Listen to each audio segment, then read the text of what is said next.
running a double-blind experiment here tonight, ladies and gentlemen. Neither you nor I are going to know if the jokes are funny. Tell me, who's here for the science? Who's here for the science? All right, okay, all right. Who's here for the comedy? Yeah! All right, amazing. Who's here because they thought this was the adult store next door? No stress, they're open late. Don't ask me how I know. All right, so I'm on team biology. I've got reviewer number 2, Greg Roger over there, reviewer number 3, Riley Easton to back me up. My name is Paul Mason, and as you can tell from my moustache, I am gluten intolerant. When it comes to science, my moustache is in good company. Ernest Rutherford sported a relatively gravity-defying upper lip, although he did suffer from split ends. George Washington Carver was a slave-turned-scientist who advocated and promoted methods of reducing soil depletion. He had a very well-pruned, well-weeded upper lip. And of course, Marie Curie, her moustache positively glowed. It was radiant. Okay, a little bit about me. Growing up, my mother was an influential figure in my life. She grew up in a prisoner of war camp under the Japanese in Indonesia. So she really instilled values of strong social values in me and inspired me to want to make a difference in the world, to make the world a better place. So I decided to become a scientist. When that didn't work out, I decided to become an anthropologist. When that didn't work out, I decided to come here tonight. Now, as an anthropologist, I take a rather wide lens on human, biological, and technological innovation. So, if we go back into the archaeological record, the first direct evidence we have of our ancestors making tools was these older one tools from 2.9 million years ago. We would bang 2 rocks together and we'd create a sharp edge that we could use for scraping, cutting, and pounding. And it took us about 1.2 million years before we created Acheulean tools. So when team technology tells us that innovation will save the day, just remember it took over 1 million years to sharpen both sides of a rock. It took us another 1.4 million years before we realized that we could take those small bits that come off the bigger piece and use them for fish hooks and arrowheads and other sorts of purposes as well. So that's not exactly what you would call a tech breakthrough. You'd more call it procrastination, or you wouldn't call it a tech innovation, you'd call it a software update delivered by Glacier. Let's fast forward to the Fertile Crescent about 11,000 years ago, where they were toying with agriculture. Now, scientific experiments and modelling studies show us that using primitive cultivation techniques, it would take around 20 to 30 years to take a wild plant and turn it into something that you could domesticate and turn into a viable crop in agriculture.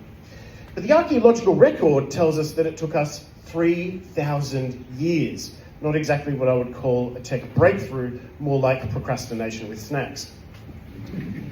Now, while agriculture gave us bread and butter, it also gave us surpluses and fixed territories with land to fight over. It gave us tooth decay and malnutrition. It made us into incubators for infectious diseases like tuberculosis. It gave us back-breaking work. It fostered gender and social inequality. And it also gave us the concept of the tax season. So basically, agriculture invented Mondays. So, we made bread and nature quickly made it mouldy, but true to form, it wasn't until 1928 that we discovered the penicillin hiding in the mould in bread.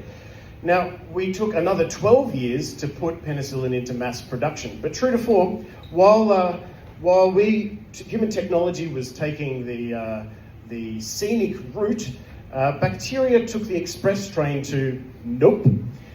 While it took us 2 million years to come up with a better stone, it only took us 2 years to break antibiotics. That's like taking centuries to build a bicycle and then riding it immediately into a lake. So, let me give you some examples of where technology doesn't exactly make us healthier, it just makes us more punctual for our funerals. Calcium-rich diets are good for our bones and for our teeth, and scientists noticed that calcium in our diets also seems to be protective against atherosclerosis. So they extracted it, turned it into supplements, and gave it to a test study group of people, and it turned out that they actually increased rates of coronary disease. Nature said, eat your leafy greens, and technology said, technology put it into a pill and reinvented kidney stones. Diets rich in vitamin E seem to be protective against heart disease and cancer, but when technology turned it into a pill and extracted it and tested it out on people, they ended up making a mixture so potent that it could bench press your left ventricle into a cardiac ward. It's a little like thinking that you can cure frostbite by putting someone into a freezer. So if biology is your wise old grandmother, then technology is a little like her overconfident teenage grandson who thinks that he can fix all of her ancient recipes by replacing all the ingredients with Monster Energy and Red Bull. Diets rich in beta-carotene actually are shown to be protective against cancer, and in particular lung cancer. When scientists observed this, they thought, hey, we could bottle this and test it out on smokers to see if we can prevent them from getting cancer. They ended up having to stop the study because there was an increased rate of cancer and an increased rate of death. So it's a little bit like thinking that you can warm your house by giving a box of matches to a pyromaniac. Bioactives are a lovely example where nature serves us a healthy 5-course meal wrapped in fibre, hydration, and a suite of phytochemicals that all work in harmony to deliver health to our immune, cardiovascular, and nervous systems. And humans thought they could do better with ChatGPT. We stripped lycopene from tomatoes and served it as supplements and ended up with the nutritional equivalent of your old MySpace page. Nature was like, oh, you've got cholesterol. Here, eat a tomato. And technology was like, have you tried turning it off and on again? When you crush fresh garlic, you release, through an enzymatic reaction, you release a wonderful bioactive called allicin. Now, when scientists saw this, they skipped over that step and they went directly to making a powder which was pretty much garlicky fairy dust. Scientists went about building a Ferrari out of Lego bricks and then wondering why it wouldn't win Le Mans. And EGCG is nature's way of undermining my confidence in pronouncing multisyllabic words.